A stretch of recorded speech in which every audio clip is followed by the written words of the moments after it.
রমজান পড়াতে এমনিতেই কিছু আমি খেতে পারি না, তারপরেও ফির আবার যেটাই রান্না করি সেটাই থেকে যায়। এই রোজা পড়েছে থাকি রেগুলার মাংস হয়, গরু খাসি মুরগি চলছেই, কিন্তু এত কি আর মাংস খাওয়া যায়? শাকসবজির ধারের কাছে তো যাওয়াই যায় না। যদি সেগুলো রান্না করি তো ওগুলো সম্পূর্ণ থেকে যায়, ফেলে দিতে হয়। তাহলে এই জন্য আমি চিন্তা করেছি যে আজ ভিন্নভাবে ভিন্ন স্বাদে চিকেন রান্না করে দেখাবো। এই চিকেন রান্না গ্রেভি কিভাবে রেখে চিকেন রান্না করে সেটি দেখাবো। যদি মানুষ এখানে চিকেনগুলো আমি পেঁয়াজ আদা ভাজা করে নিয়েছি, তার মধ্যে চিকেনগুলো আমি দিয়ে দিলাম, দিয়ে চিকেনগুলো আমি কিছুক্ষণ ভেজে নেব। আমার পেঁয়াজ কিন্তু এখানে হাফ কেজির উপরে আছে।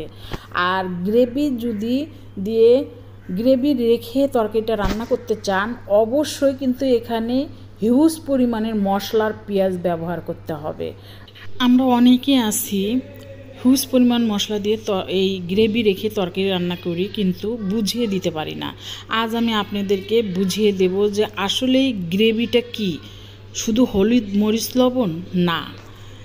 এখানে গ্রেভি দিয়ে তরকারি রান্না করতে গেলে ক্রিম, দই, দুধ, বাদাম, তারপরে তিল বাটা, তিসি বাটা, এগুলো সব কিছুই রাখতে হবে। আর পেঁয়াজ হিউজ পরিমাণ ব্যবহার করতে হবে।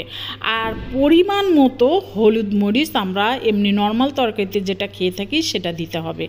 আমি কিন্তু তাই করেছি। আমি এই যে ব্লেন্ড করা, এখানে দই আছে, ক্রিম আছে, আর 2টি টমেটো দিয়ে আমি ব্লেন্ড করে নিয়েছি। আর প্রথমে ব্লেন্ড করেছি আমি 2টি কারেন্ট মরিচ, 3টি কালার হওয়ার জন্য মরিচ, আদা, রসুন, অর্ধেকটা গাজর, বাদাম, সামান্য দিয়েছি তিল, দিয়ে আমি প্রথমে ব্লেন্ড করে নিয়েছি। আর দ্বিতীয়বারে ব্লেন্ডের ছিল দই, ক্রিম আর টমেটো। আমরা সবাই জানি যে চিকেন অতি দ্রুত হয়ে যায়, এই জন্য কিন্তু আমি পেঁয়াজগুলো আদা ভাজা করে নিয়ে চিকেনগুলো দিয়ে আমি ভেজে নিয়েছি। চিকেনের মধ্যে একটু লেবু দিয়েছিলাম যেন গন্ধ না থাকে। তারপরে মশলা অ্যাড করেছি, মশলাগুলো কিছুক্ষণ ভেজে নিয়ে তারপরে আমি দুধ, ক্রিম আর টমেটোর গ্রেভিটা দিয়ে আবার কষিয়ে নিয়েছি। এই ছিল আমার আজকের চিকেন দিয়ে গ্রেভি রান্না। আসসালামু আলাইকুম, ওয়েলকাম টু মেরিনাস কিচেনে, ইউটিউব মেরিনান আফরাজ কিচেনে। সকলকে মাহে রমাদান মোবারক। আপনারা কেমন আছেন? আপনাদের সুস্বাস্থ্য মঙ্গল কামনা করছে। আপনারা সকলেই সুস্থভাবে রোজা থাকবেন। রোজা ভাঙার পর সুন্দরভাবে বেশি বেশি পানি পান করবেন। আর যে কটি রোজা আছে সুন্দরভাবে করবেন যেন কেউ অসুস্থ না হন। আমরা বাঙালি মানুষ ভাজা পোড়া থেকে বিরত থাকতে পারি না, কারণ এই ভাজা পোড়া স্টকের কারণ হতে পারে। এজন্য আমার পরামর্শ থাকবে, অবশ্যই আর কয়টি রোজা আছে ভাজা পোড়া থেকে বিরত থাকবেন। বেঁচে থাকলে আমরা অনেকেই খেতে পারবো। এক দিন খাওয়া যায়, সপ্তাহে 2 দিন, 1 দিন সেটা আলাদা বিষয়, কিন্তু রেগুলার খাবেন না। আর এই কয়টি রোজা সুস্থভাবে করবেন।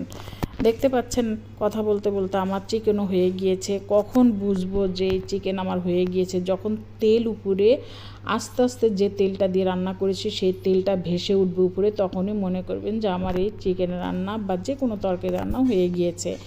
আর এই গ্রেভি তরকারি রান্না করতে গেলে কিন্তু অবশ্যই নাড়ার উপরে রাখতে হবে, বারবার খুলতে হবে আর নাড়তে হবে, না হলে নিচে লেগে গেলে সেই তরকারির টেস্ট হবে না। আমার কিন্তু চিকেনটা হয়ে গিয়েছে, আমি পরিবেশন করছি। এই তরকারি দিয়ে ভাত খেয়েছিলাম, এত মজা হয়েছিল সেটা বলার মতো না। আপনারা এইভাবে ট্রাই করে দেখতে পারেন। মশলা ব্লেন্ড করা দেখাতে পারিনি, কারণ মশলা ব্লেন্ড করা যদি দেখাতাম ভিডিওটা অনেক বড় হয়ে যেত, রান্নাটা দেখানো যেত না।